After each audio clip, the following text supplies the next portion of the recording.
चली आई भैया, हम गायक धनंजय धोनी बहुत ही दुख के बात बाकी जवैनिया गांव में एगो मतारी के लाल जेकर नाम पड़ी भरत तिवारी नेता के खिलाफ जनता खातिर आवाज उठावत रहलन।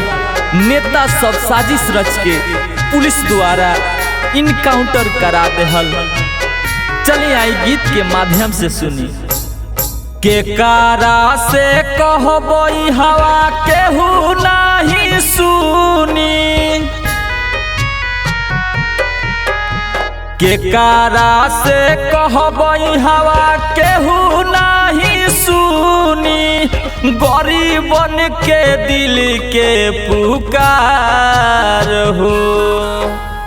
गरीबन के हक खातिर लड़े जब गईले, गोली खैले भरत भाई हमार हो।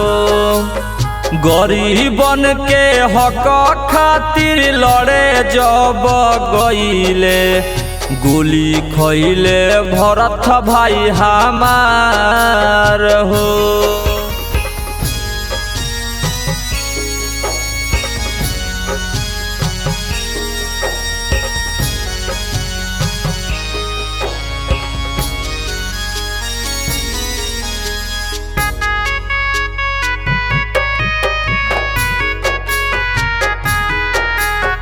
Presented by Sonia Music Vidya।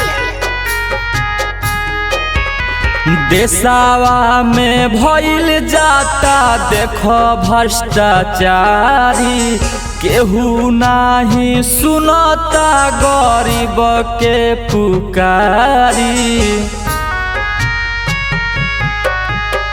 देशवा में भइल जाता देखो भ्रष्टाचारी, केहू नहीं बुझता गरीब के लाचारी। पागल घोषित कई के मरले बाउन के, तब नहीं मिले अधिकार हो। गरीबवा के हक खातिर लड़े जब गईले, गोली खैले भरत भाई हमार हो। गरीबवन के हक खातिर लड़े जब गईले, गोली खैले भरत भाई हमार हो।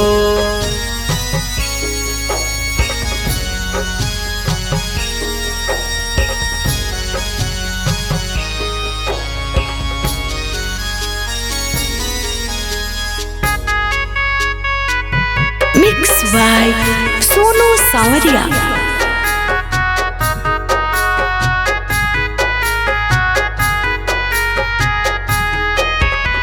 भगत सिंह खानी हो न्याय खातिर लड़ले, अंधा कानून बिना जनले गोली मरले।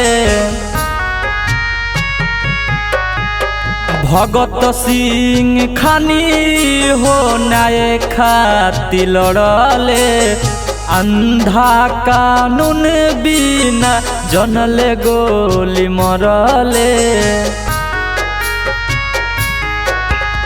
धोनी धनंजय कहस राइटर चंदन हो, दुख से जिए संसार हो। गरीबवा के हक खातिर लड़े जब गईले, गोली खैले भरत भाई हमार हो।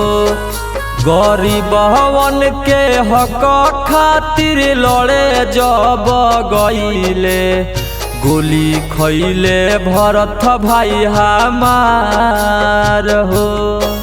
Presented by Sonia Music Vidya।